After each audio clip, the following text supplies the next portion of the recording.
So, to begin with, this is not a full review. I don't feel it would be fair to review a game this early in early access. It's nowhere close to being finished. Instead, this is my take on what's changed, what's stayed the same, and how it plays so far. Titan Quest 2, as you would expect, follows pretty closely in the footsteps of its predecessor.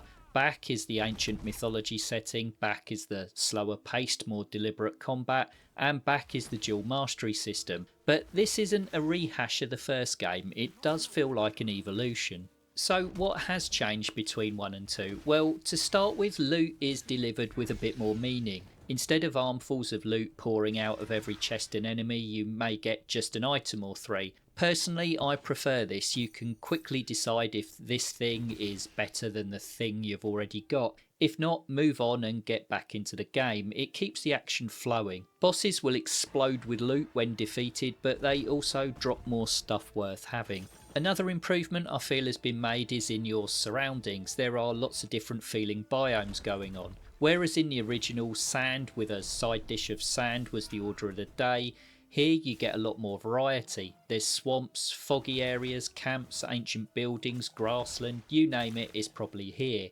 There's also a lot more verticality into keeping traversal fresh. And talking of traversal, the game is now open world. Instead of the linear areas of one, you get to explore a rather large ancient Greece as a whole. You still have the convenience of fast travel, but you can wander around at will.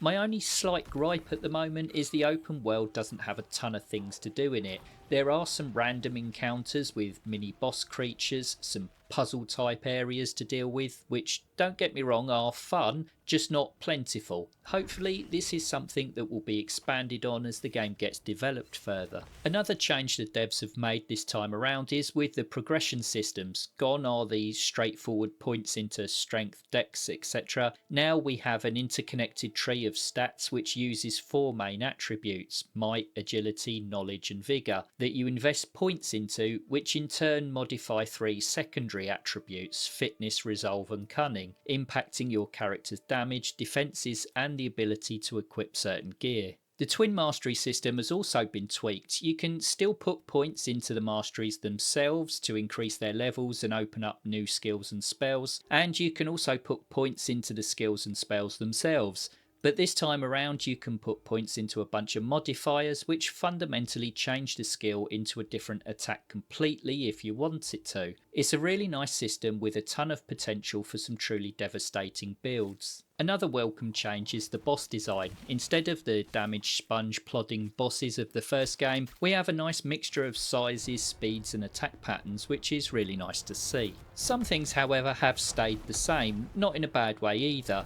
This much newer take on Titan Quest still manages to feel like the original. It may now have modern bells and whistles, but the game is still that slower paced, build oriented ARPG that gathered such a following the first time around. I feel like the devs have captured the essence of the first game really well, but dragged it kicking and screaming into 2025. I didn't envy the devs having to walk the tightrope between original game fan service but also onboarding a new audience, and so far it seems like they're pulling it off. Titan Quest 2 is shaping up nicely and I'm excited to see what content comes over the following months.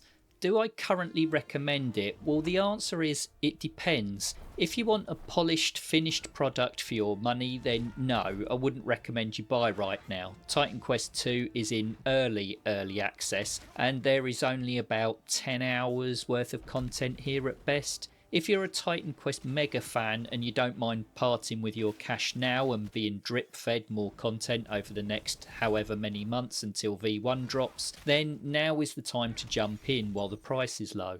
We used to tease Aristino for all that trading she had you do. Training for what? I guess now we know.